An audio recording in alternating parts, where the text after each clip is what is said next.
Right now, without knowing it, you have probably already eaten your entire day's recommended amount of sugar, and it is not even noon. It is hiding in your breakfast cereal, your morning yogurt, your so-called healthy granola bar. Sugar is the most consumed, most addictive, and most politically protected substance in human history.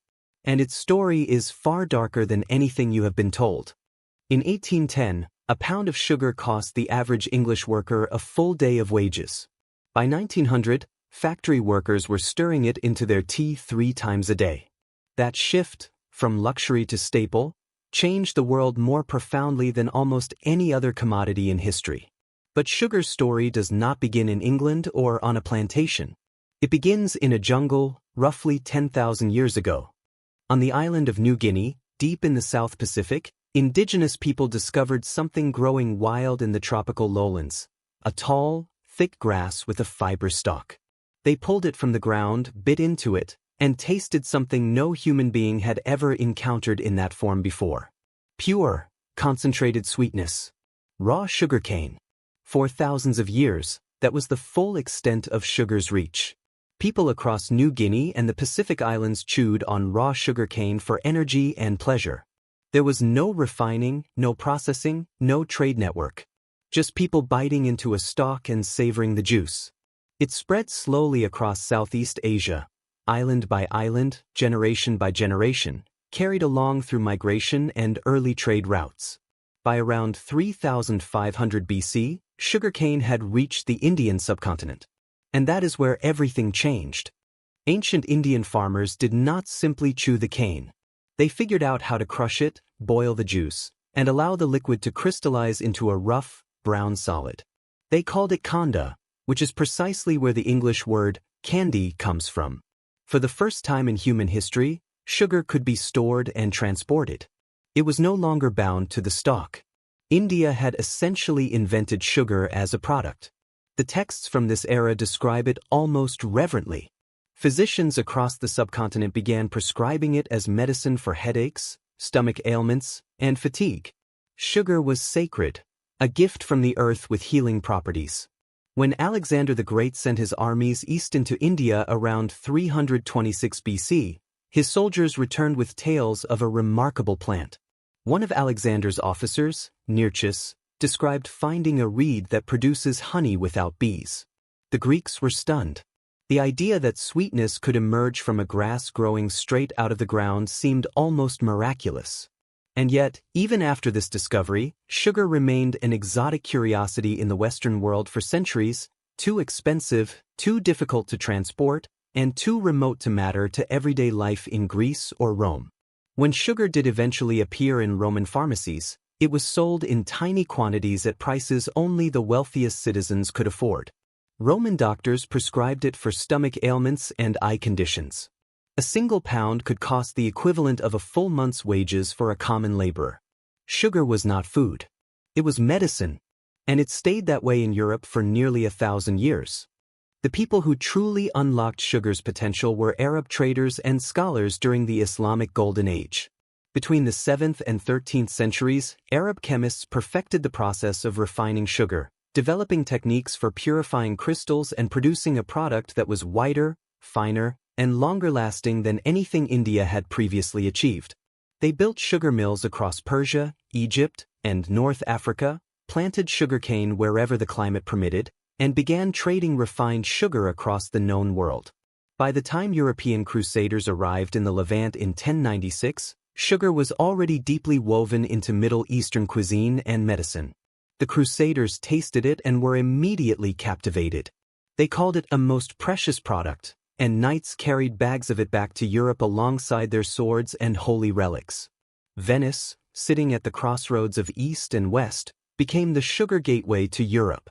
Venetian merchants imported raw sugar from the Middle East, refined it in their own facilities, and sold it across the continent at staggering markups.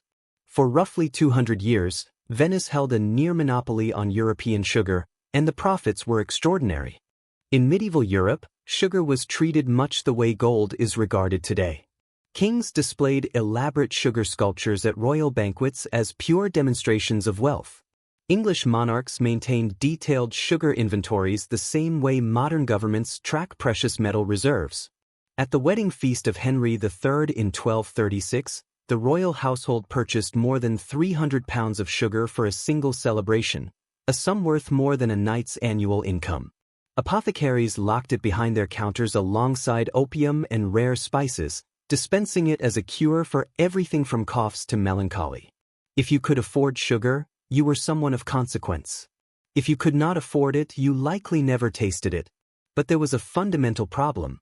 Sugarcane requires tropical or subtropical climates to thrive. You cannot grow it in England. You cannot grow it in France. You certainly cannot grow it in Scandinavia.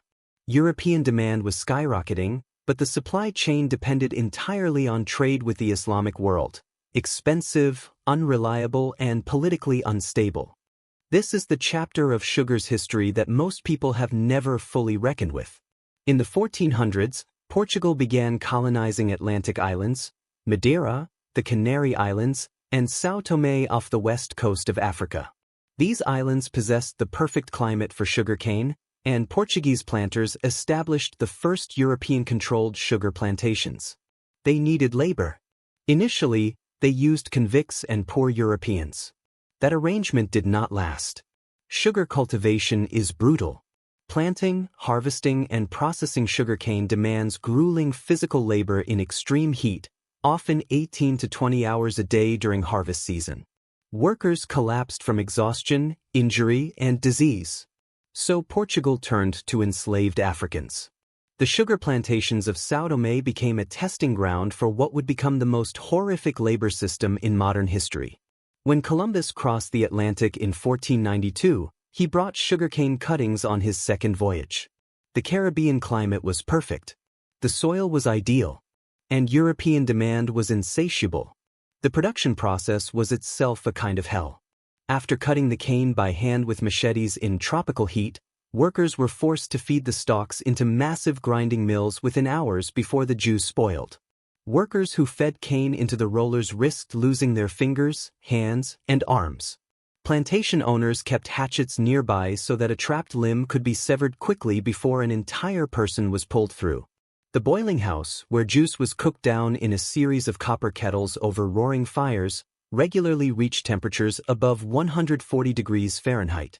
Burns from splashing molten sugar were constant. The work never stopped. Spain, Portugal, England, France, and the Netherlands all scrambled to establish sugar colonies across the Caribbean and South America.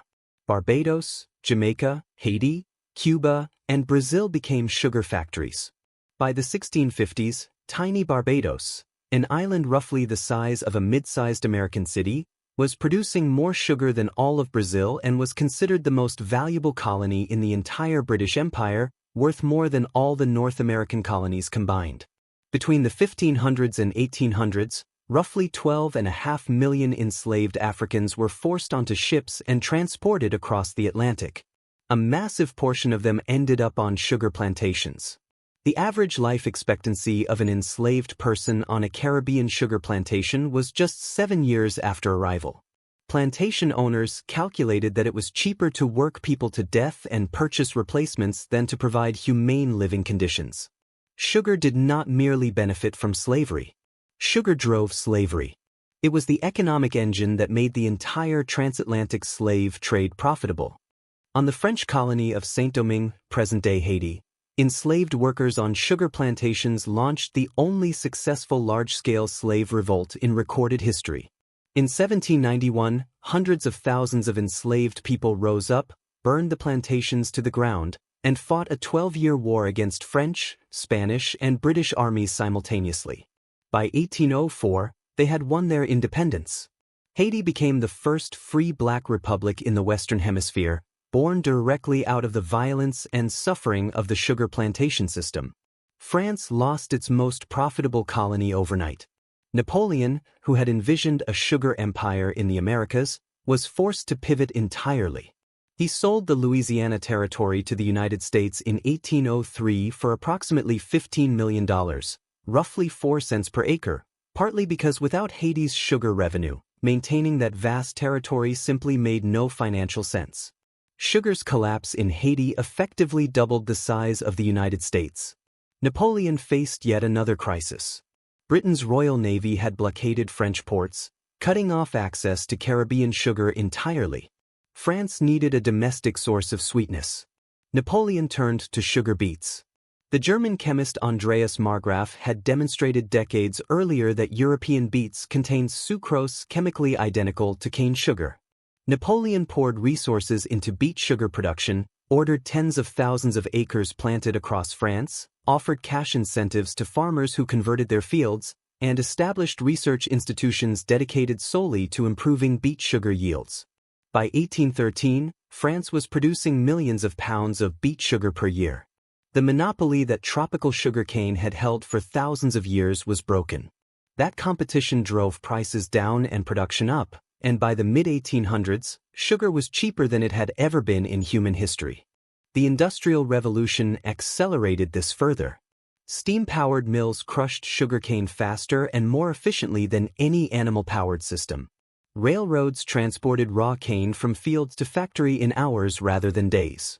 Refining technology improved until producers could create sugar so white and fine that it bore no resemblance to the rough, brown crystals of ancient India. Sugar and tea formed a partnership that defined modern British culture. Tea on its own is bitter. Adding sugar made it deeply palatable to working-class tastes. By 1850, British workers were consuming an average of 2 cups of sweetened tea per day. Sugar imports to Britain doubled between 1840 and 1860 alone. The government deliberately lowered import tariffs on sugar specifically to keep the working class fed and productive. Cheap sweetened tea became the unofficial fuel of the British Empire. There is a dark logic to all of this. Sugar provided cheap, fast calories for factory workers enduring 12 to 14-hour shifts. Industrialists found it economically convenient that sugary tea and jam sandwiches could sustain a workforce without the expense of providing substantial meals. Sugar became the fuel of industrial capitalism. The Coca-Cola Company was founded in 1886, and by the early 1900s it was selling millions of bottles annually, each one loaded with sugar. Candy bars flooded the market. Breakfast cereals transformed from simple oats into sugar-coated products marketed to children. By 1970, the average American was consuming over 100 pounds of sugar per year. The sugar industry knew there was a problem.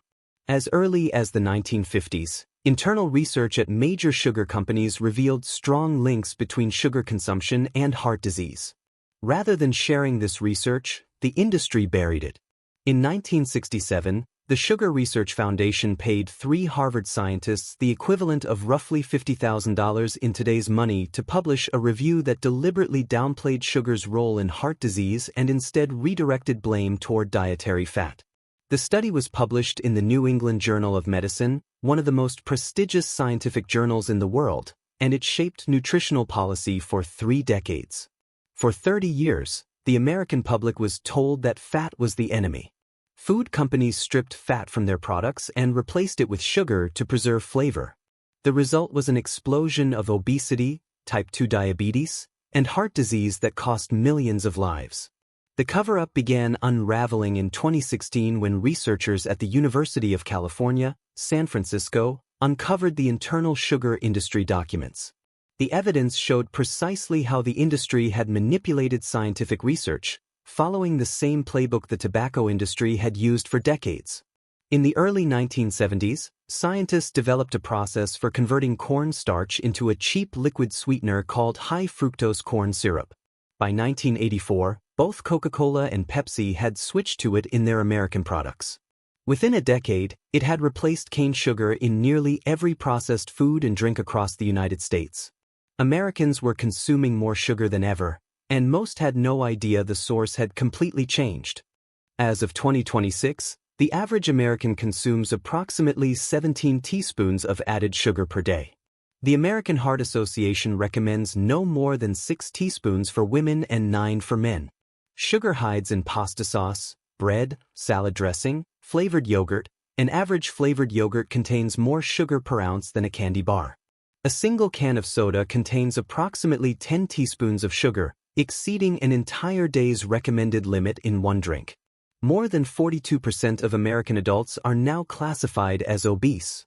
Over 37 million Americans have diabetes, and an additional 96 million have prediabetes. Worldwide sugar production currently exceeds 180 million tons per year.